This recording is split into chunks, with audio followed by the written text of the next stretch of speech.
ஒரு சிறு சம்பவம். ஏன் தந்தை பெரியாருக்கு அவ்வளவு கோபம்? ஒரு சிறுவன் கார்ல ஒரு புது கார் BMW இறங்கின புது கார் ஒரு பாலத்தை, ஒரு சின்ன பாலம், சின்ன கீழே ஒரு குடிசைகள் இருக்கு, அதில் கிராஸ் பண்ணுது. அப்பதான் வாங்கி ஷோரூம்ல இருந்து அப்படியே ஓட்டு, இம்பெக்கபிள் வெஹிக்கிள். உடனே ஒரு கல் டம்னு விழுது. பாக்குறான் முன்னால பேனட்ல கல் விழுந்து ஒரு பெரிய டென்ட். இறங்கினவனுக்கு என்ன செய்யறதுனே தெரியல. உடனே யாருன்னு பாக்குறான், ஒரு பையன், சின்ன பையன், ஒரு 12-13 வயசு பையன் கல் எரிஞ்சிருக்கிறான். அவனை கூப்பிட்டு என்னடான்னு அடிக்க போறான். அவன் சொல்றான், சார் என் தம்பி 5 வயசு, அவனுக்கு நடக்க முடியாது, அவன் கீழே விழுந்துட்டான் சார், அவனை ஹாஸ்பிட்டலுக்கு தூக்கிட்டு போனோம், நானும் ஒவ்வொரு காரா நிப்பாட்ட இறங்கல, கடைசியில கல்ல கொண்டு எரிஞ்ச உங்க கார் நின்னுச்சுன்னு சொன்னோம். That is what happens. இந்த பிரச்சனைகளை தீர்க்க வேண்டியவர்கள் தீர்க்க முடியாமல் போகின்ற போது, இந்த பிரச்சனைகள் தீர்ந்துதான் ஆக வேண்டும் என்று இளைஞர்கள் நினைக்கின்ற போது, அதை போன்ற ஒரு வழிமுறைகளை பின்பற்றினால்தான் சில பேரை காப்பாற்ற முடியும் என்கிற நெருக்கடி ஏற்படுகின்ற போது, அதை போன்ற ஒரு சூழ்நிலைக்கு வழிவகுத்து விடக்கூடாது என்கிற அச்சம்தான் என் நண்பர், அருமை நண்பர் ராசாவினுடைய அடிமனதிலே இருந்தது என்பது எனக்கு. நாங்கள் சொல்லுகிற கருத்துக்களை நீங்கள் உள்வாங்கி உங்களுக்குள் வாதித்து அதற்கான தரவுகளை நீங்கள் பார்த்து நாங்கள் சொல்வது சரியா என்று பார்க்கணும். இப்ப நீங்க ஸ்போர்ட்ஸ்னு ஒரு அலாட்மெண்ட் கவர்மெண்ட் ஆஃப் இந்தியாவில் 3200 கோடி ரூபாய் 3400 கோடி ரூபாய் அலாட் பண்றாங்க. அந்த 3400 கோடியில 700 கோடி ரூபாய் குஜராத்துக்கு கொடுக்கப்படுகிறது, 550 கோடி ரூபாய் உத்தரப்பிரதேசத்துக்கு கொடுக்கப்படுகிறது, தமிழ்நாட்டிற்கு 33 கோடி கொடுக்கப்படுகிறது. இதுல என்ன முக்கியமான விஷயம் என்று சொன்னால், இப்ப இந்த ஏசியால பெரிய கேம் நடந்து முடிஞ்சது இல்லையா, அந்த கேம்ல குஜராத் ஒரு பரிசு கூட வாங்கல, not even a single medal. UP didn't get a single medal, whereas Tamil Nadu got nearly 40 medals.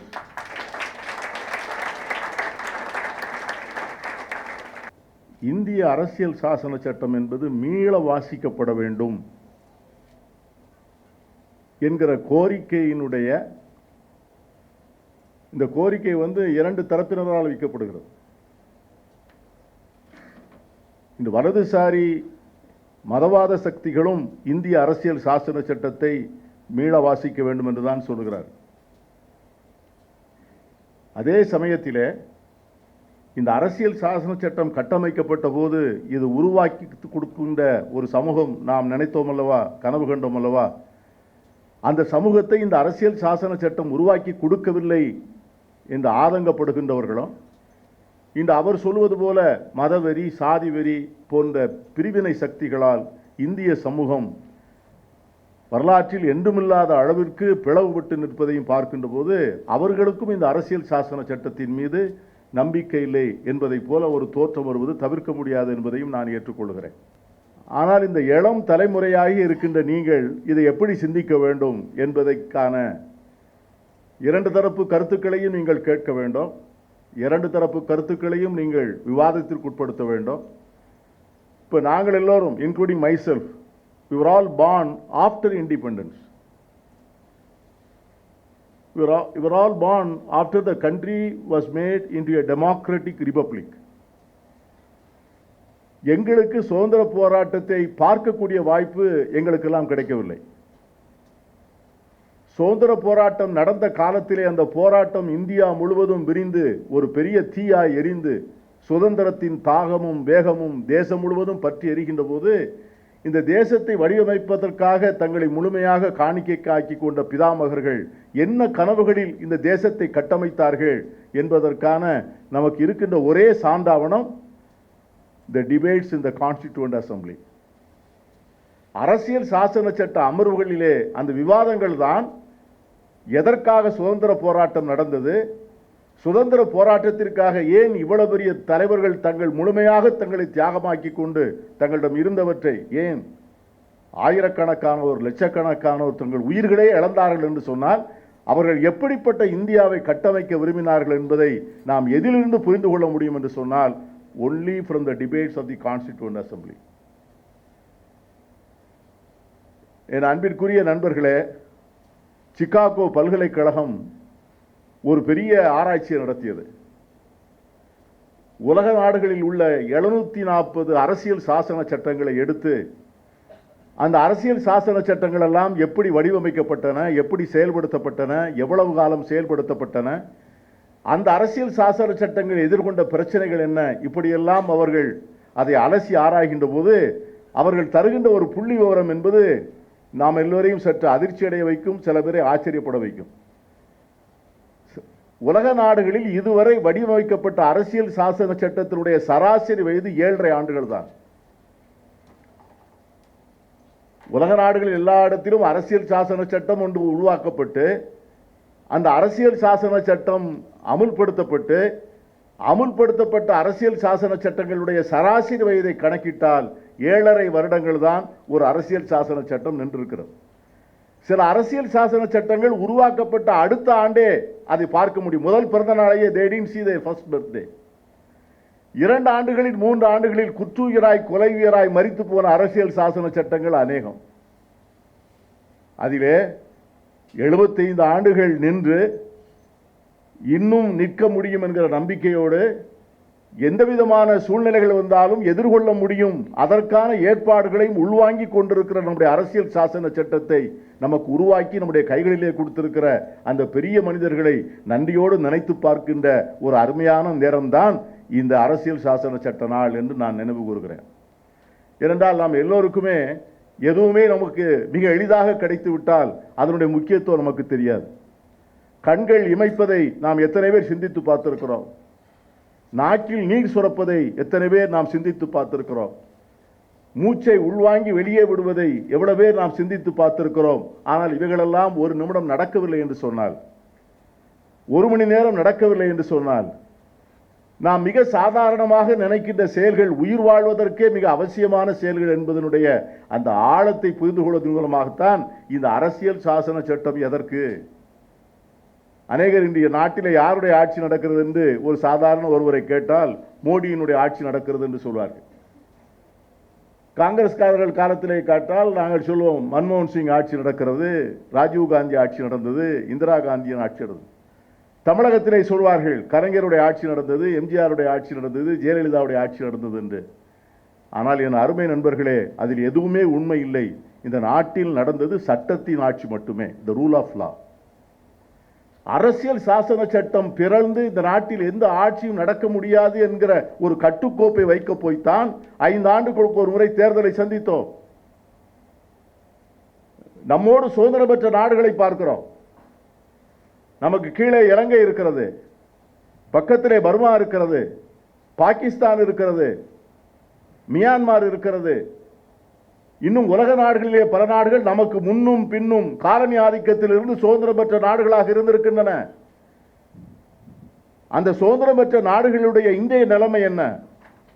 இன்னும் சொல்ல போனால் ஒரே மதத்தை மட்டுமே கொண்ட நாடுகள். அந்த நாட்டில் வேறு மதத்தை சார்ந்தவர்களே இல்லை. ஒரே மொழியை மட்டுமே பேசக்கூடிய நாடுகள், அந்த நாட்டில் வேறு மொழி இல்லை. ஒரே இனத்தை சார்ந்தவர்கள் உள்ள நாடு, வேறு இனத்தவர்களே இல்லை. அப்படிப்பட்ட நாடுகளிலே கூட அந்த சுதந்திரத்தை, அந்த ஜனநாயகத்தை, அந்த அரசியல் சாசன சட்டத்தை காப்பாற்ற முடியாமல் அவர்கள் பரிதாபகமாக தோற்று போனதாக பார்க்கிறோம். ஆனால் இன்று 1947 குண்டூசி கூட செய்ய முடியாத ஒரு இந்தியா. நான் கட்டுகின்ற வேஷ்டி கூட லங்காஷையிலிருந்து வர வேண்டும், மான்செஸ்டரிலிருந்து வர வேண்டும். PL 480 ஃபண்ட்ஸ் கோதுமை, அமெரிக்காவிலிருந்து இறக்குமதி செய்யப்படுகிற இந்த கோதுமை, எங்களுடைய குருமார்கள் இங்கே இருக்கிறார்கள். எங்கள் தேவாலயங்களிலே ஞாயிற்றுக்கிழமைகளிலே நான் சிறுவனாக இருக்கின்ற போது அமெரிக்காவிலிருந்து வந்த கோதுமைக்கும் எண்ணெய்க்கும் பால் பவுடருக்கும் அந்த கிராமத்து மக்கள் அந்த தேவாலயங்களின் வாசலில் வந்து காத்து கிடந்ததை நான் சிறுவனாக இருக்கும்போது பார்த்திருக்கிறேன். மஞ்சள் ரவை வரும், எண்ணெய் வரும், பால் பவுடர் வரும். ஆனால் பெருந்தலைவர் காமராஜரை போன்றவர்கள் PL 480 ஃபண்ட்ஸ் என்று சொல்லக்கூடிய அந்த அமெரிக்க உதவி வேண்டாம், நாங்களே எங்கள் கால்களில் உணவு தானியத்தை உற்பத்தி செய்வோம் என்று சொல்லி அதை உற்பத்தி செய்து இன்று உலகத்திலே மிக அதிகமாக உணவு தானியங்களை உற்பத்தி செய்கின்ற ஒரு நாடாக இந்தியா வளர்ந்திருக்கிறது என்று சொன்னால் இந்த ஜனநாயகம், இந்த சுதந்திரம், இந்த அரசியல் சாசன சட்டம். இன்று உலகத்தினுடைய வல்லரசுகள், அந்த வல்லரசுகளிலே இந்தியா அவர்களுடைய அதிகாரத்தை தொட்டு பிடிக்க முடியும் என்கிற நம்பிக்கையோடு நம்முடைய பிரதமர் என்று மார்தட்டுகிறார். அவர் சொல்வார் கடந்த 70 ஆண்டுகளில் ஒன்றுமே நடக்கவில்லை என்று சொல்வார். அதை இந்த மேடைகளை பேசினால் அரசியல் ஆகிவிடும். ஆனால் அப்படி சொல்லக்கூடிய தைரியத்தை இந்த பிரதமருக்கு கொடுத்தது எது? இவரிடம் விட்டு சென்ற பொருளாதாரம் எப்படிப்பட்ட பொருளாதாரம்? செயற்கை விண்கோள்களை வானத்திலே பறக்கவிட்டு இந்த நாட்டினுடைய முதல் பிரதமர் 250 பொதுத்துறை நிறுவனங்களை உருவாக்கினார். Life insurance corporation of India, oil and natural gas commission, Hindustan petroleum, Hindustan oil, Hindustan metal trading corporation, Neyveli lignite corporation, இப்படி பொதுத்துறை நிறுவனங்கள் 250 பொதுத்துறை நிறுவனங்கள், உலகத்திலே எங்கேயுமே இல்லாமல் தேசிய உடைமையாக்கப்பட்ட வங்கிகள், பூட்டி கிடந்த வங்கிகளின் கதவுகளை உடைத்து ஏழை மக்களுடைய பொருளாதாரத்திற்கு திறந்து விடுவதற்கும் இந்த அரசியல் சாசன சட்டம் அனுமதித்தது. ஒருவேளை இந்த அரசியல் சாசன சட்டம் நிலை பெறவில்லையா? நிலை பிறந்தது. அதை எதிர்பார்த்தார்கள். இந்த அரசியல் சாசன சட்டத்தை உருவாக்கியவர்களே பாபா சாஹேப் டாக்டர் அம்பேத்கர் அவர்களே என்ன சொன்னார்கள்? In case this constitution fails, இது ஒருவேளை தோற்று போனால், the fault is not with the constitution but with the people who handle the constitution. அப்படி ஒருவேளை இந்த அரசியல் சாசன சட்டம் தோற்று போனால் அதன் தோல்விக்கு யார் காரணம் என்று சொன்னால் அரசியல் சாசன சட்டத்தினுடைய தோல்வி அல்ல, அதனை யார் கையாளுகிறார்களோ அவர்களுடைய தோல்வி. சரி, இன்றைக்கு நமக்கு இருக்கிற சவால்கள், தந்தை பெரியாரை பற்றி அருமைக்குரிய நம்முடைய நண்பர் ராசா அவர்கள், நான் அவரை பார்த்து எப்பொழுதும் பொறாமைப்படுவேன். விஷயங்களை அவ்வளவு தூரம் ஆழ படித்திருப்பவர், எந்த சூழ்நிலையிலும் நிலைகுலையாதவர், என்ன நேர்ந்தாலும் எது நேர்ந்தாலும் அந்த சூழ்நிலைக்கு என்ன விலை கொடுப்பதற்கும் தயாராக இருப்பவர். இப்போ அவருடைய புத்தகங்களை வெளியிட்ட பெருமை எனக்கு உண்டு. அவர் நேருவை பற்றி ஒரு அருமையான புத்தகம், சிறிய புத்தகம்.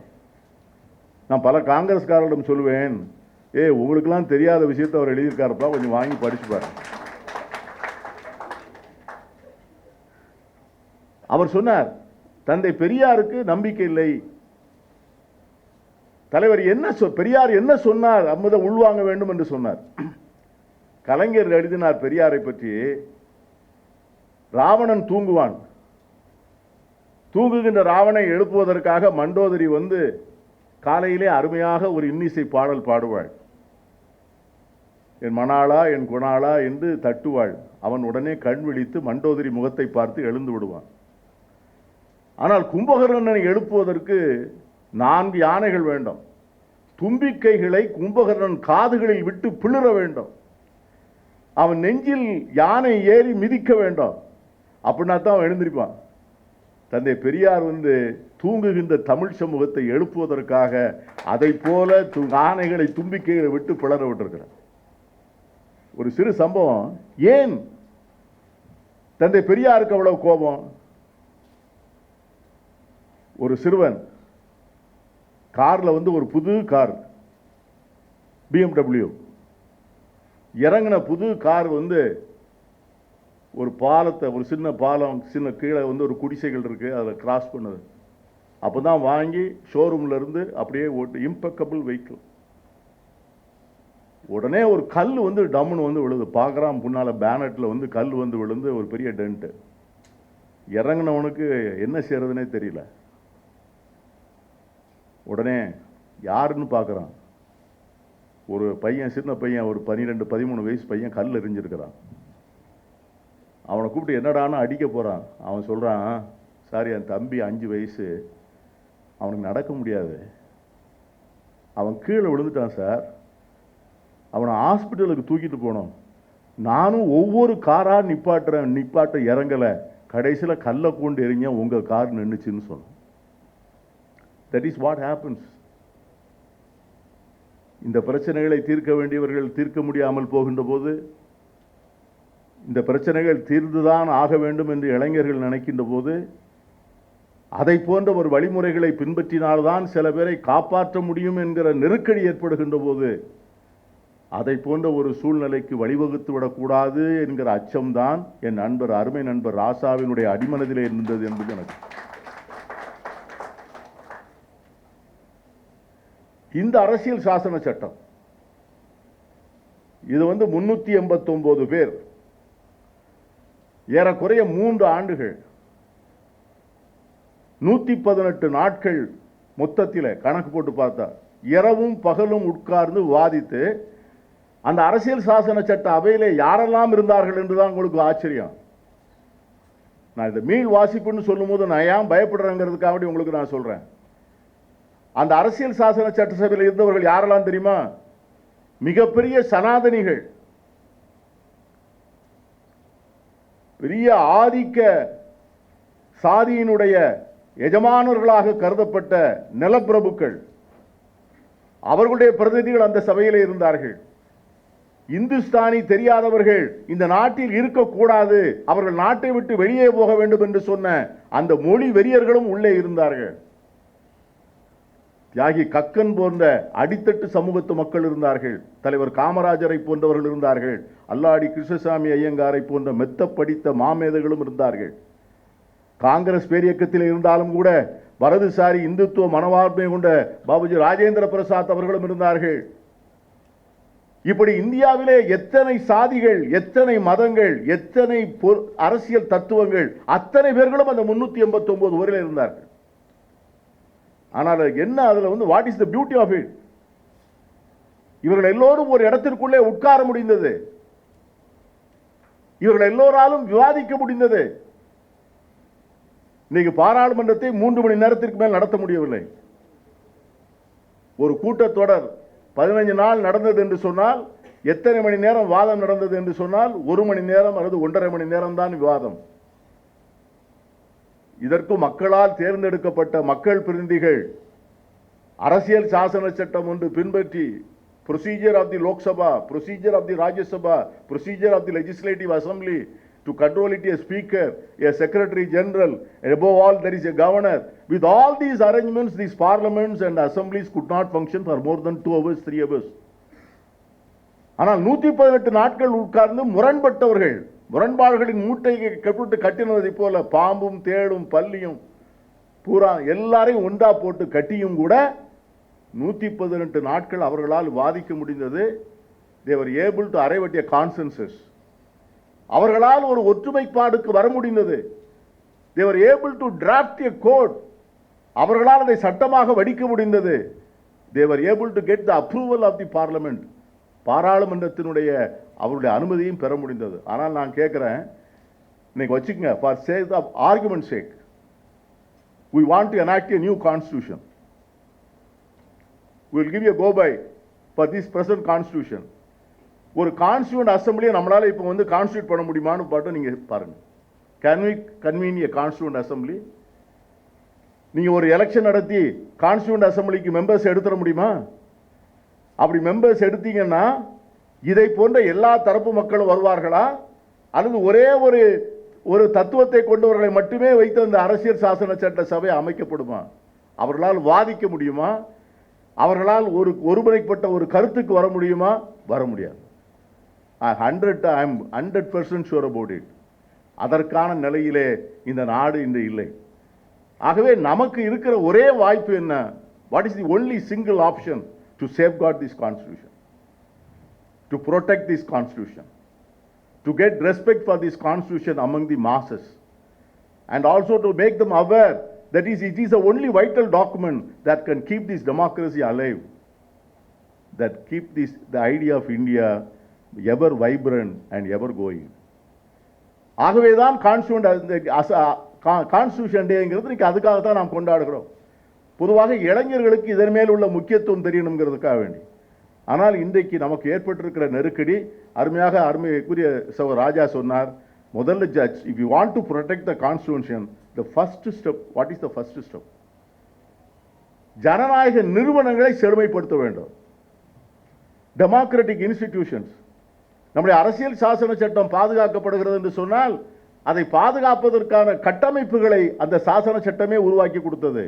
தி parliament, the state assembly, the supreme court, the high court, the election commission and all the statutory bodies, and the duty for the Supreme Court and the High Court to oversee the implementation of the Constitution and to warn the governments, to warn them that they are not followed the due process of law. So இந்த நிறுவனங்களுக்கு என்ன வகையிலே இந்த நாட்டில் இப்பொழுது மதிப்பு இருக்கிறது? தென் மாநிலங்கள் கவலைப்படக்கூடிய பல விஷயங்கள் நடக்கின்றன. இன்னைக்கு whole structure is our constitution is federal constitution. இங்கே வந்து we have a state government and central government. என்னை அறிமுகப்படுத்துகின்ற போது ஃபாதர் குமார் சொன்னார், நான் I led a delegation of Indian legislators to the states at the invitation of the State Department just to see and get the experience how their two-tier governments are working. நம்மை போல அவர்களுக்கு ஒரு federal government, ஒரு state government. அவர்கள் எப்படி வந்து ரெண்டு பேரும் கொஹசிவா வேலை செய்கிறார்கள், அவர்களுக்குள்ள என்ன ஃப்ரிக்ஷன், என்ன இஷ்யூஸ், இதை பார்க்கறதுக்காக தான் we were all taken ஒரு 16 legislators. I led a team to America and we were there for nearly 18 days to study various states and the structure of the state governments and the federal government. இப்போ இன்னைக்கு நமக்கு தென் மாநிலங்களுக்கு ஏற்பட்டக்கூடிய நெருக்கடி என்ன? as a special issue நாம் இன்று நமக்கு என்ன பயம் இருக்கிறது? நாம் காலனி மாநிலங்களாக ஆகிவிடுவோமோ என்கிற பயம் நமக்கு இருக்கிறது. காலனி மாநிலங்களால் என்ன? பிரிட்டிஷ் ஏகாதிபத்தியத்திலே நாம் வந்து காலனி நாடுகளாக எப்படி இருந்தோம்? காலனி நாடுகள் என்பது வரி கொடுப்பதற்காக மட்டுமே உருவாக்கப்பட்ட நாடுகள். வரி வசூலிப்பதற்காக மட்டுமே நாம் நம்முடைய செல்வத்தை, நம்முடைய வளமையை, நம்முடைய இயற்கையை நாம் வந்து பலி கொடுத்தோம் காலனி ஆதிக்கக்காரர்களுக்கு. இன்றைக்கு நாம் என்னவாக பயன்படுத்தப்படுகிறோம் என்று சொன்னால், தமிழ்நாட்டை போன்ற தென் மாநிலங்கள் வரி கொடுப்பதற்கான மாநிலங்களாக மட்டுமே இருக்கின்றன. இன்னைக்கு இந்திய அரசியலினுடைய ஒட்டுமொத்த நிதி வருவாய் தொகுப்பிலே நமக்கு இருக்கிற பங்கை பார்த்தால் we are contributing, the southern states are contributing nearly more than 50%. ஆனால் நமக்கு கிடைக்கிற வருவாய் தொகுப்பிலிருந்து நமக்கு கிடைக்கிற பங்கு என்ன? நாம் எப்படி நடத்தப்படுகிறோம்? ஒரே ஒரு உதாரணம் மட்டும், ஒரு சின்ன உதாரணம். இதெல்லாம் வந்து தந்தை பெரியார் சொன்னது போல ஏதோ இவர்களெல்லாம் வந்தார்கள், ராசா வந்தார், பீட்டர் வந்தார், பேசினார், போய்விட்டார் என்பதற்காக, சொன்னார் என்பதற்காக நம்ப வேண்டாம். நீங்க நாங்கள் சொல்லுகிற கருத்துக்களை நீங்கள் உள்வாங்கி உங்களுக்குள் வாதித்து அதற்கான தரவுகளை நீங்கள் பார்த்து நாங்கள் சொல்வது சரியா என்று பார்க்கணும். இப்போ நீங்கள் ஸ்போர்ட்ஸ்னு ஒரு அலாட்மெண்ட் கவர்மெண்ட் ஆஃப் இந்தியாவில் 3200 கோடி ரூபா 3400 கோடி ரூபா அலாட் பண்ணுறாங்க. அந்த 3400 கோடியில் வந்து 700 கோடி ரூபாய் குஜராத்துக்கு கொடுக்கப்படுகிறது, 550 கோடி ரூபாய் உத்தரப்பிரதேசத்துக்கு கொடுக்கப்படுகிறது, தமிழ்நாட்டிற்கு 33 கோடி கொடுக்கப்படுகிறது. இதில் என்ன முக்கியமான விஷயம் என்று சொன்னால், இப்போ இந்த ஏசியாவில் பெரிய கேம் நடந்து முடிஞ்சது இல்லையா, அந்த கேமில் வந்து குஜராத் வந்து ஒரு பரிசு கூட வாங்கல, not even a single medal. UP didn't get a single medal, whereas Tamil Nadu got nearly 40 medals.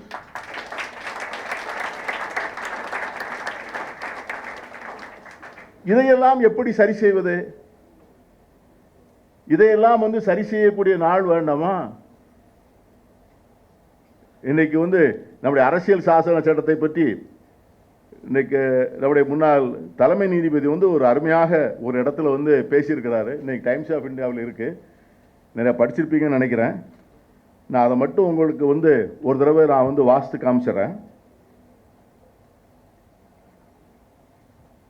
The state has the primary responsibility to foster a secular, pluralistic and multicultural social order so as it is free play of any ideas and difference and about of mutually communal progress.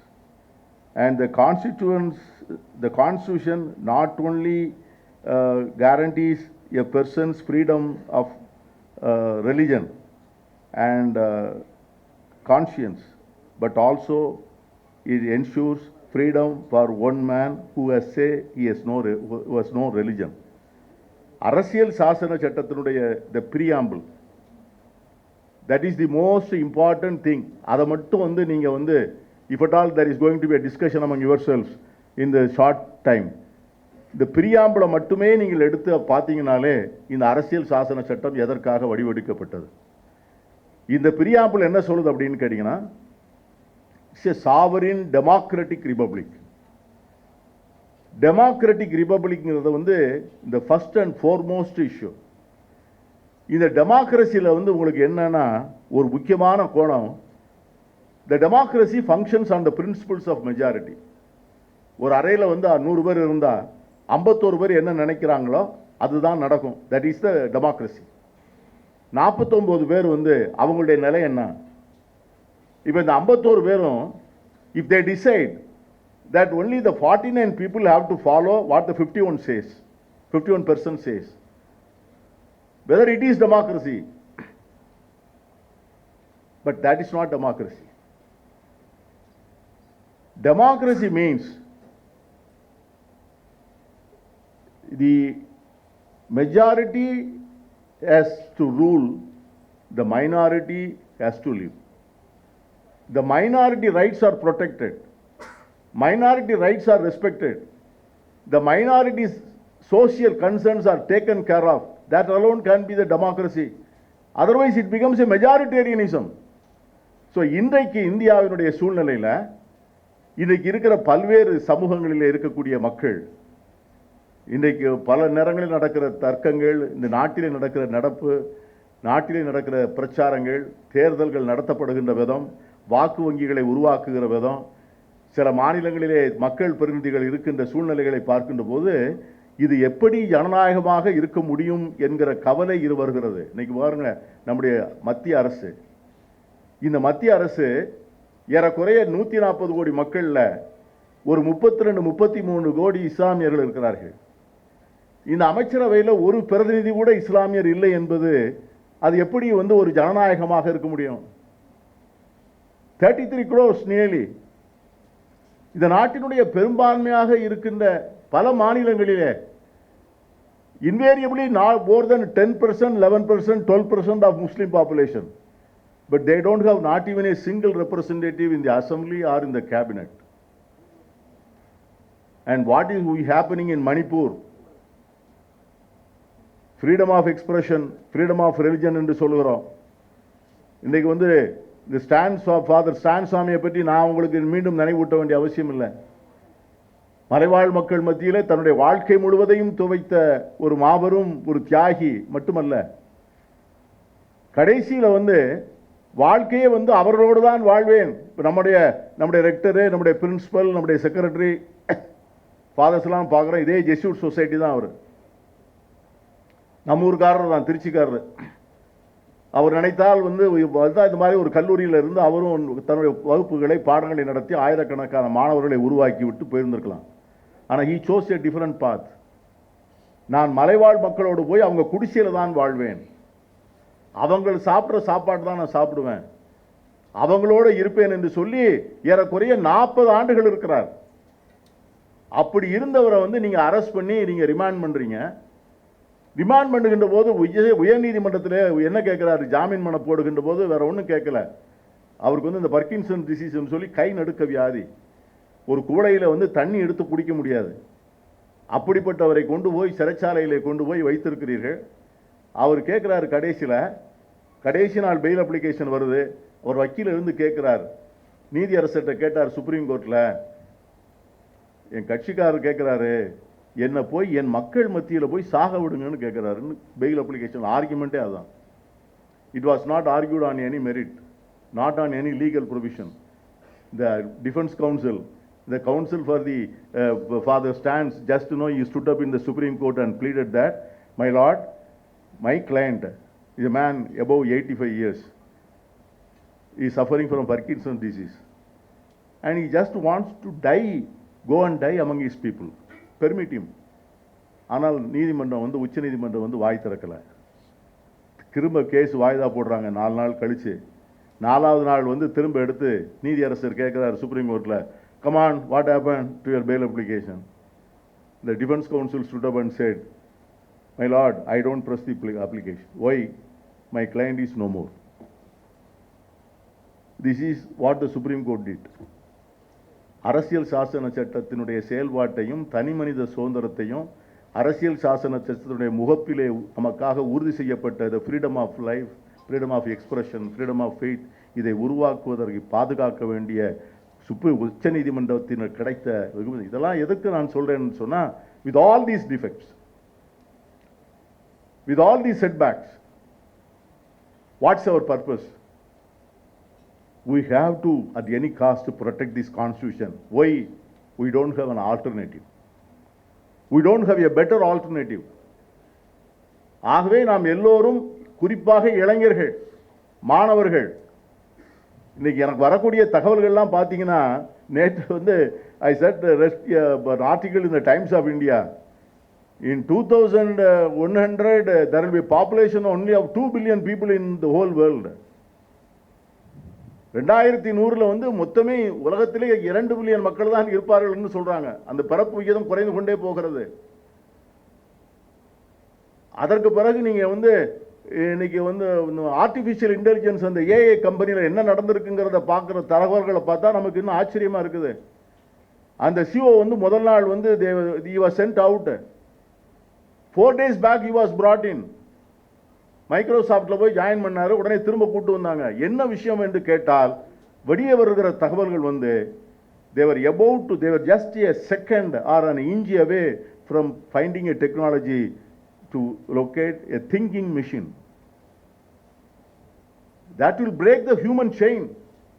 இயந்திரங்கள் சிந்திக்க ஆரம்பித்தால் என்ன ஆகும்? When machines start thinking, and how humans will they compete with thinking machines? அந்த டெக்னாலஜியை கண்டுபிடிக்க போற நேரத்துல தான் உள்ள குழப்பம் வந்துருச்சுன்னு சொல்றாங்க. What I say is, this generation, you don't know what is in store for you. இன்னும் 5 வருஷம் 10 வருஷத்துல என்ன நடக்கும் என்பதை சொல்லக்கூடிய அளவுக்கு நம்முடைய விஞ்ஞானமும் தொழில்நுட்பமும் போட்டி போடக்கூடிய சூழ்நிலையிலே இந்த உலகம் இப்படித்தான் இருக்கும், இந்த நாடு இப்படித்தான் இருக்கும், இந்த கல்வி இப்படித்தான் இருக்கும், இந்த வேலை வாய்ப்புகள் இப்படித்தான் இருக்கும். இதையெல்லாம் யாராலும் முடிவு செய்ய முடியாத, எதுவும் நிரந்தரமில்லாத, எதை பற்றியும் புரிதல் இல்லாத ஒரு இருண்ட யுகத்துக்குள்ளே தான் இந்த தலைமுறை காலடி எடுத்து வைக்க வேண்டும். அப்படி காலடி எடுத்து வைக்கப்படுகின்ற போது சாதியாலும் மதத்தாலும் பிளவுபட்ட ஒரு சமூகம் அந்த சவாலை எதிர்கொள்ள முடியாது. வெறுப்பு, துவேஷம், மற்றவனை சகித்துக் கொள்ள முடியாத ஒரு மனநிலை, அவன் என்னை போல சாப்பிடவில்லை, அவன் என்னை போல உடுத்தவில்லை, அவன் நான் பேசுகிற மொழியை நான் பேசவில்லை, நான் வணங்குகிற கடவுளை அவன் வணங்கவில்லை, அதற்காக அவனை நான் ஏற்றுக்கொள்ள மாட்டேன் என்று சொல்ல போகின்ற சூழ்நிலை வரும் என்று சொன்னால், இந்த நாட்டில் அதை போன்ற ஒரு சவால்களை சந்திப்பதற்கான ஒற்றுமையும் ஒருமைப்பாடும் நம் மத்தியிலே கிடையாது. அங்கேதான் இந்த அரசியல் சாசன சட்டத்தினுடைய முக்கியத்துவம் வருகிறது. There comes the importance of this constitution. So we have to protect this constitution. I'm very glad that Loyola College has arranged such a wonderful convention or seminar that they make to students to understand the importance of the constitution. இடையில வந்து அரசியல் சாசன சட்டத்தை ஒவ்வொரு ஆண்டும் எல்லா படிப்புகளிலும் அதை ஒரு பாடமாகவே வைக்க வேண்டும் என்கிற கோரிக்கையை கூட வைத்துக் கொண்டிருக்கிறோம். ஃப்ரம் த ஸ்டூடெண்ட் டேஸ்ல எலிமெண்டரி ஸ்கூல்ல இருந்து அரசியல் சாசன சட்டத்தை பற்றி ஒரு வகுப்பு இருக்கணும். ஏன்னா only through that we breathe, through that we eat, through that we live and through that we die. அரசியல் சாசன சட்டத்தை தான் நாம் சுவாசிக்கிறோம், அரசியல் சாசன சட்டத்தில் தான் உண்கிறோம், அரசியல் சாசன சட்டத்தில் தான் இருக்கிறோம், அரசியல் சாசன சட்டத்தில் தான் குடிமகனாக மறிக்கிறோம். ஆகவே that is important law, it has to be enshrined. ஏதாவது டிஃபெக்ட் இருந்தால் நிச்சயமாக அதற்கு வந்து திருத்தங்கள் கொண்டு வருவதற்கு நம்முடைய அரசியல் சாசன சட்டத்தில் வழி இருக்கிறது. அந்த அரசியல் சாசன சட்டத்தின் முதல் திட்டத்தையே பண்டித ஜவஹர்லால் நேரு அவர்கள் இங்கே தந்தை பெரியார், பேரறிஞர் அண்ணா, தலைவர் காமராஜரை போன்ற சமூக நீதி கண்ட சமூக விஞ்ஞானிகளுடைய அழுத்தத்திலே அந்த முதல் அரசியல் சாசன சட்டம் திருத்தப்பட்டது. அதற்கு பிறகு இப்பொழுது 100 முறை திருத்தப் போகிறோம். ஆகவே எத்தனை முறை வேண்டுமானாலும் திருத்தலாம். உங்கள் காலத்திலே இன்னும் புரட்சிகரமான திருத்தங்களை எல்லாம் நீங்கள் கொண்டு வரலாம்.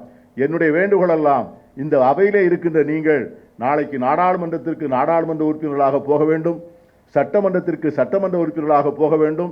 உங்கள் தலைமுறைக்கு தேவைப்படுகின்ற சட்டங்களை நீங்களே உருவாக்க வேண்டும். அதற்காக இந்த அரசியல் சாசன சட்டத்தை பாதுகாக்க வேண்டும் என்று கேட்டுக்கொண்டு வாய்ப்புக்கு நன்றி சொல்லி அமைகின்றேன். நன்றி.